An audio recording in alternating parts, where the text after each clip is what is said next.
il y a beaucoup d'ensembles, beaucoup d'éléments qui entrent en compte pour choisir déjà sa profession ou pour trouver même déjà le travail après ses études. Il y a ce que nous appelons ici le projet d'études. Parce qu'en réalité, on cherche le travail à partir de ses compétences, à partir de son savoir-faire. Donc en réalité, le projet d'études aujourd'hui, quand tu fais tes études, il faut avoir une orientation professionnelle bien établie.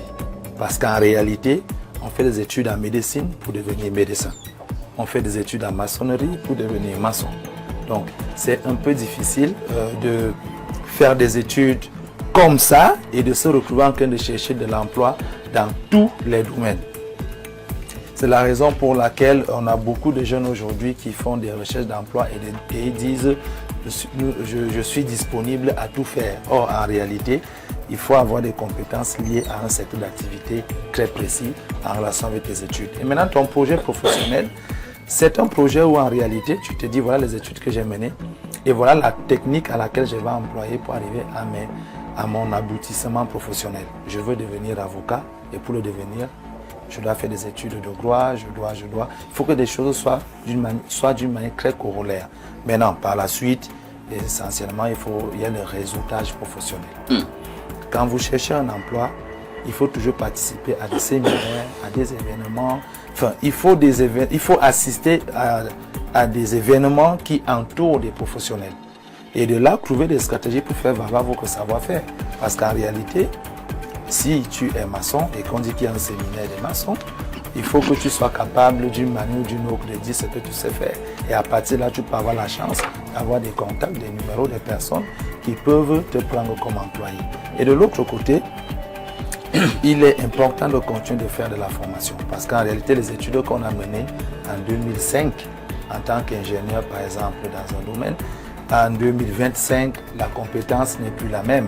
Donc il est important de toujours continuer à se former, à valoriser son savoir-faire, à savoir vendre ce qu'on sait faire. Maintenant, après, il y a d'autres étapes qu'on va développer. Savoir faire son CV, ça c'est encore autre chose, parce que pour demander un emploi, il faut pouvoir vendre ce que tu sais faire. Et on ne met pas tout dans le CV. Le CV est fait en fonction de l'entreprise qui te recrute. Sinon, ça serait compliqué. On va développer au cours de l'émission. Je pense qu'on reviendra dans le cadre d'un mardi entrepreneuriat pour parler un peu des CV. Le CV, c'est quoi le CV? Comment constituer un CV? Comment rendre un CV attrayant? Le CV qui veut dire simplement curriculum vitae. Si on dit seulement CV, tu demandes à un enfant de terminale, c'est quoi CV? Il dit c'est le CV, non. Le truc où on met les diplômes. Alors, Ibrahim, et on parlera donc, en autre jour, on parlera du CV, oui. On parlera de la demande d'emploi, comment rédiger une demande d'emploi. Et il y aura également la lettre de motivation. La lettre de motivation, ces éléments importants dans la recherche d'un emploi. Et l'entretien d'embauche. L'entretien d'embauche et tout cela. Bon, pour l'instant, la question de ce matin est celle de savoir comment trouver le travail après les études. Ibrahim, nous avons même des cas où vous avez connu des élèves et des étudiants très brillants. Il a obtenu le baccalauréat à 16 ans, il a obtenu une licence à 19 ans, il a obtenu un master à 22 ans, 21 ans. Mais à un moment donné, il a de la peine à trouver un emploi. Parfait, ici, ça convoque ici le dilemme qu'il y a entre le savoir savant, c'est-à-dire les connaissances qu'on a apprises à l'école, et puis les connaissances ou les savoirs techniques dont les employés ou les employeurs ont réellement besoin. Tout à fait. Voyez-vous, on peut être très brillant dans la mathématique, hein, sauf que quand on arrive dans une entreprise, on ne te demande pas de définir le laplacien, de l'infini, sinus, cosinus, c'est pas ça qu'on va te demander là-bas. Il y a d'autres connaissances que le monsieur là qui a l'intelligence de bien comprendre les concepts, les paramètres devrait pouvoir avoir pour augmenter ses chances d'avoir le travail. On va pas le cacher, d'abord le marché du travail il est difficile en Afrique, il est difficile au Cameroun. C'est un besoin qui est très pressant. Sur plus de 1,1 milliard 300 millions d'habitants qu'il y a en Afrique, il faut bien vous dire que plus de 50% ont moins de 25 ans. Et plus de 50% cherchent le travail. On parle ici de plus de 750 millions de personnes qui ont besoin de travailler. Lorsque ces personnes arrivent donc vers un employeur ou arrivent vers l'État pour dire je veux le travail, n'ayant pas la capacité de tous vous prendre, il va se mettre à sélectionner celui qui va lui permettre de gagner le plus et de perdre le moins. Et c'est pas sur la base seulement du fait qu'on a eu 19 de moyenne, 17 de moyenne ou 18 de moyenne qu'on est sélectionné. On veut vérifier que ce monsieur a quelque chose de concret à nous apporter. Souvent, je parle souvent de la sagesse des fruits, parfois ici. Je suis encore très jeune, mais je vole un peu haut. Je vole véritablement un peu haut, je suis encore très jeune. Qu'est-ce qui a fait la force de celui que je suis? Ce sont les fruits que j'ai pu mettre sur pied. Je ne suis pas arrivé devant les gens en sortant mes thèses de mémoire que j'ai travaillé sur l'ingénierie des procédés de mon type. C'est pas pour ça qu'on m'a appelé. J'occupe plusieurs fonctions dans des endroits, pas parce que j'ai des diplômes d'ingénierie. Parfois on oublie même que je suis ingénieur. On croit que je suis autre chose. Pourquoi? Parce que chaque jour, je travaille à réaliser des fruits qui peuvent dire lors d'un entretien d'emploi à un patron, c'est vrai que j'ai pas une année, j'ai pas 2 années d'expérience, mais vous avez vu ça, c'est moi qui l'ai accompli. Vous avez vu ça, c'est moi qui l'ai accompli. Afin que le patron puisse se dire, c'est vrai que ce jeune homme-là n'a pas d'expérience professionnelle, mais il a la capacité de créer quelque chose. Et donc, je vais miser sur cette énergie et sur la capacité qu'il a à produire des fruits pour apporter une dynamique à l'intérieur de mon entreprise. Je n'en voudrais jamais à un patron de dire qu'il a besoin de 2 ou 3 années d'expérience. Parce que tu viens de sortir de l'école, tu n'as pas d'expérience pratique. Concrètement, tu vas faire des erreurs dans son entreprise. Et plus tu fais des erreurs dans son entreprise, plus il perd de l'argent. Lui n'est pas là pour venir perdre de l'argent. Il a besoin des gars qui ont la praticité. Le conseil que je peux prodiguer aux jeunes pour pouvoir laisser la parole au grand Alain Ndouk et à tous les savants qui sont sur ce plateau, c'est que véritablement au-delà de la période académique, renforcez vos périodes de vacances avec de la formation continue, avec des connaissances pratiques, avec une expérience et une expertise avérée qui est utile en milieu d'entreprise. Merci Ibrahim pour cette prise de parole. Alain Ndouk, j'ai eu un très grand retour avant même que l'émission se tienne, lorsque l'affiche a commencé à faire le tour du monde. Plusieurs jeunes qui m'ont appelé en me disant parfait, nous attendons avec impatience cette émission. Mais dis-moi, j'ai ma licence depuis 6 ans. J'ai déjà 30 ans. J'ai commencé à me dire que cette affaire est mystique. Je ne sais plus comment il va faire pour trouver un emploi. Que répondez-vous à ces jeunes qui commencent même déjà à perdre espoir? Et je vous assure, je suis toujours encore là dans le cadre des jeunes très brillants pourtant, mais qui ont de la difficulté à trouver un emploi. Bien. Il faut déjà dire que ce sujet, moi-même j'ai eu des retours sur voilà. page où quelqu'un a dit voilà le type de sujet que nous on attend, etc. C'est fort intéressant. Il faut toujours traiter de ce genre de sujet en tenant compte de la conjoncture et de la nature de la politique de l'emploi du pays. Avoir les indicateurs conjoncturels. Je suis dans quel type de pays? Quelle est la situation? Est-ce qu'on trouve facilement de l'emploi? Quelles sont les données à ce sujet? Il faut même se poser la question de savoir quels sont les secteurs d'activité, les filières, secteurs ou sous-secteurs qui emploient le plus.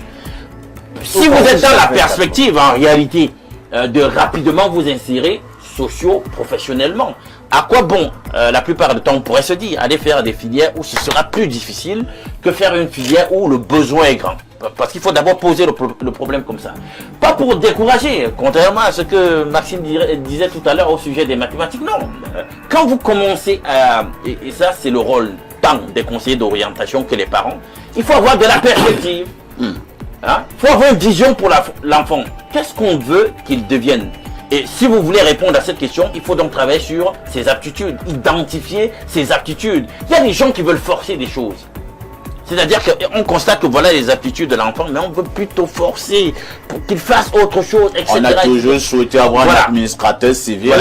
Voilà. Alors que l'enfant pouvait être un excellent ingénieur, on force qu'il aille à l'ENA. Parlant de l'ingénierie, en rapport avec ce que Maxime a dit, les mathématiques c'est très important. On ne fait rien sans les mathématiques dans la vie, les amis. Vous gagneriez à les maîtriser.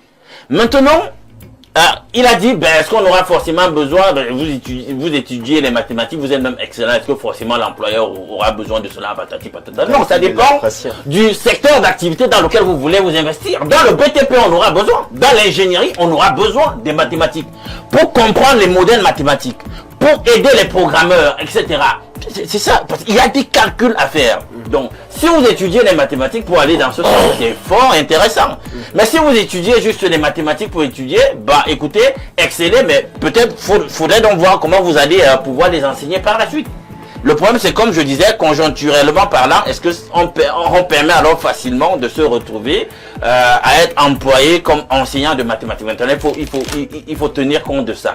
Mais en règle générale, il faut travailler chez nous sur les compétences. Ça veut dire quoi? Oui, je sais faire quoi? Quelles sont mes facultés? Vous pourriez être en train d'étudier les sciences, je ne sais pas, parce que les parents l'ont prescrit, mais vous avez une telle aisance à écrire, vous êtes un bon littérateur, bien que vous soyez dans une filière scientifique.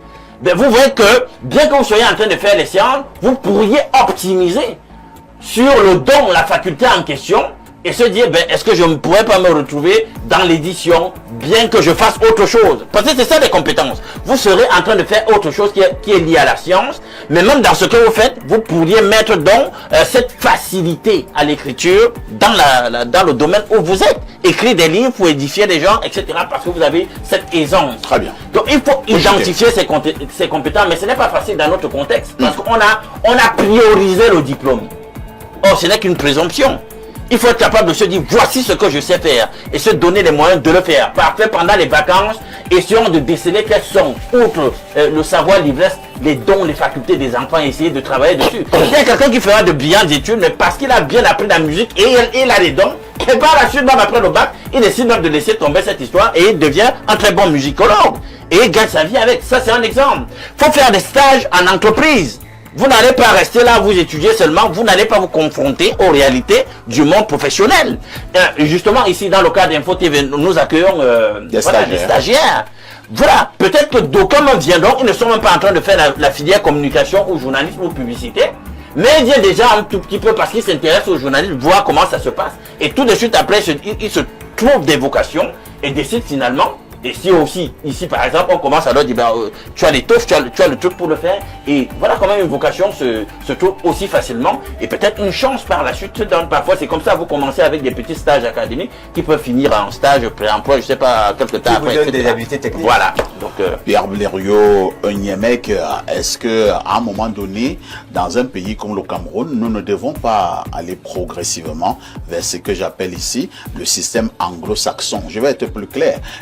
J'ai appris que de ce côté, on raisonne en termes de « que sais-tu faire ?» et non « quel diplôme as-tu obtenu ?» Alors, parfait, ici, si j'avais les connaissances et les compétences que j'ai aujourd'hui, je n'aurais pas fait les choix que j'ai faits dans ma vie. Ah bon? Oui. Vous regrettez un peu? Non, j'observe simplement. Aujourd'hui, il m'arrive de trouver de l'emploi à quelqu'un. Ouais. Mais moi-même, j'ai longtemps cherché l'emploi. C'est vrai. Hein? Donc, j'ai donc une petite expérience. Vous ne commencez pas à chercher l'emploi quand vous avez fini d'obtenir les diplômes. Qui vous êtes va déterminer toute votre vie. Les relations que vous avez avec vos camarades de classe. Depuis le primaire, vos parents vous ont rendu un individu asocial. C'est-à-dire, on vient vous laisser à l'école et on vous dit que mangez ton gâteau seul, ne donne à personne, ne parle pas avec les gens. Vous êtes en train de perdre l'emploi. Hein? Bon, à cet âge-là, comment vous pourrez savoir que vous êtes en train de perdre l'emploi? C'est-à-dire que vous êtes en train de transmettre à la société une image que vous ne voulez pas vous associer. Vous voulez vivre dans votre coin. Peut-être que c'est le camarade de classe de 6e à qui vous refusez votre pain qui devient chef d'entreprise demain, ainsi de suite. Qui vous êtes dans les milieux où vous êtes? Quand vous êtes au lycée, le comportement qui est le vôtre, vous êtes celui-là qui crée les intrigues partout. Vous croyez que quand vous allez rencontrer vos camarades, ils vont vous faciliter l'emploi? Ils vont se rappeler que vous étiez le colporteur. Donc votre personnalité va jouer en premier lieu. Deuxième chose, qui sont vos parents? Parce qu'il y a beaucoup d'entre nous qui ont des parents totalement bouchés. C'est-à-dire que ton père ne sait rien du monde de l'emploi et il est ton référentiel. Il dit que faire telle filière, c'est ce que le fils de l'autre fait. La sociologie. J'ai entendu que la sociologie, c'est bien. Et il t'impose ça, tu t'engouffres là-dedans. Mais lui-même ne sait pas ce qui se passe à Yaoundé. Quand tu as fini, tu reviens vers lui, il te dit qu'il y a la sorcellerie au village. Il n'est plus venu ici en vacances. Il ne vient plus ici en vacances, il y a la sorcellerie. Non. Il faut rester connecté. Si vous voulez être un employé, un travailleur, il faut rester connecté au milieu de l'emploi. Quand vous avez terminé vos études, si vous vous déconnectez, vous allez vous rentrer au quartier, vous commencez à boire le mangwala, à discuter les femmes avec les gens. Vous n'êtes plus dans le monde de la recherche de l'emploi. Il faut cibler des secteurs précis et s'y engouffrer. Il ne faut pas aller montrer vos diplômes aux gens. J'ai le témoignage d'un jeune homme parfait ici qui est venu me voir récemment. Il était encore il y a quelque temps mototaximan en Kwaba. Il m'a montré beaucoup de vidéos de moi. Il dit que non, je te suis.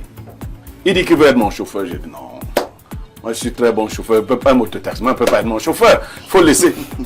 Ce monsieur me dit, est-ce que vous ne pouvez pas me laisser accompagner même votre femme au champ? Je dis, allez. C'est qui comme ça? Accompagner comment avec la moto de Yaoundé? Il dit non, avec la voiture du champ. Je dis, ces prestations après 2 semaines m'ont convaincu que je devais travailler avec ce monsieur. Aujourd'hui, je ne vais pas vous dire, il gère plein de choses. C'est un gars de l'Ouest, c'est pas pour vanter. Mais il y a une forme d'humilité aussi qui nous manque à nous autres. Vous savez, j'ai découvert que c'était un ingénieur en génie civil. Ah bon? Il est entré par la petite porte pour vous dévoiler au fur et à mesure ses qualités.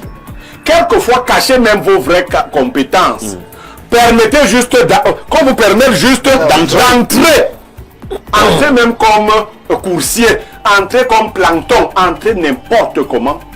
Qu'on découvre à l'intérieur, que vous apportiez petitement votre expérience. Mais ça veut dire qu'il faut bien avoir du contenu. Il y a beaucoup d'élèves qui allaient à l'école pour valider les unités d'enseignement partant ici. Il faut savoir que ce sera donc difficile dans le monde de l'emploi. Est-ce que vous avez su maîtriser même une seule chose? C'est-à-dire que quand on vous appelle dans une entreprise, on dit, toi tu peux nous servir à quoi? Dites que je sais rédiger les brefs. C'est déjà... Dites qu'est-ce que tu sais? Tu peux nous servir à quoi? Ouais. C'est bien. Mais attendez, vous-même vous savez que bon, il faut qu'on ait pitié de vous, que ce soit l'entreprise de votre oncle, pour qu'on vous prenne là. Et même vous allez déranger les autres parce que vous ne savez rien faire. Donc il faut se mettre à maîtriser au moins une chose. Il faut diversifier ses compétences. Moi, un jeune par exemple, qui ne sait pas conduire la voiture, je le dis à l'intention de tous ceux qui ne savent, tu es un maudit. Ouais. Je dis ça comme ça brutalement. N'attends pas d'avoir la voiture à disposition. Ouais. Il y a des choses qui bloquent le cerveau. C'est-à-dire que quelqu'un se comporte comme si on l'avait attaché au village. Très bien.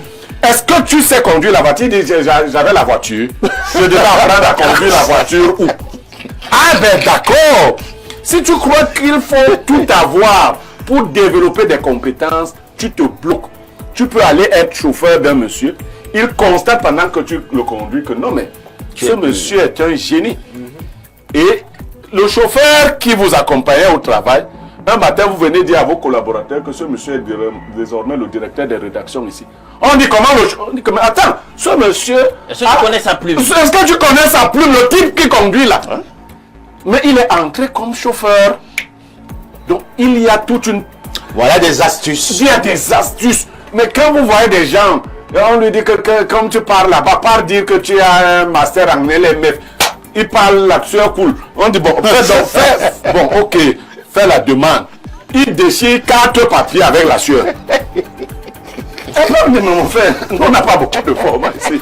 Retire-toi. Et tu as perdu la voiture. Mais ça va, non? Merci Blériot. Parlant justement de conduire les véhicules, je prends mon cas. Hein. Moi, j'ai appris à conduire quand j'étais à l'université. Naturellement, je ne savais même pas comment faire pour avoir une voiture. Est-ce que ton père était riche? Non, pas du tout. Alors, tu as attendu. Moi, mon père n'a jamais eu la voiture. Il était chauffeur de son commissaire divisionnaire. J'allais attendre. J'ai appris à conduire à Borada. Voilà. Donc, moi, j'ai appris à conduire. J'étais à l'université. Et quand j'ai fini d'apprendre à conduire, il a fallu. J'ai attendu 6 ans pour avoir mon propre véhicule. Oh, moi je conduisais déjà. C'est-à-dire que quand il y avait des fêtes au village, et il y avait des oncles qui avaient des voitures, bon, moi je faisais des courses. Donc on allait porter le bois, on allait porter les chèvres, et c'est moi qui conduisais. Et tu ne sais pas qui enlevait là, les gens qui observaient. Oh, moi j'étais à l'université, je conduisais même bien. Mais je n'avais pas de véhicule. Voilà. Alors, lui roulant un banding, dans la recherche de l'emploi pour les jeunes qui sont à la recherche de l'emploi, qui ont fait des études, est-ce qu'il n'y a pas aussi un autre volet qui compte? Ils sont nombreux, parce que moi j'ai reçu un certain, il vient, il a la recherche de l'emploi, mais tu trouves en ce jeune homme, bien cette jeune dame, trop d'arrogance. Très bien. Le problème de la thématique est très intéressante pour tout, surtout pour nous autres, les chefs d'entreprise. Je vais d'abord commencer par vous prendre un peu mon cas quand j'étais petit. On faisait la géographie et on nous parlait du cacao. Je n'avais jamais vu le cacao de mes yeux. Et quand je rentre au village, pour la première fois je vois ce fruit, je ne m'en revenais pas. Donc vous voyez déjà la première difficulté. Maintenant, nous recevons dans le cadre de nos entreprises les jeunes stagiaires. Tout à fait. C'est le ministère qui a instauré ça pour tous ceux qui font dans l'électricité, le CAP. On les reçoit en stage dans les entreprises.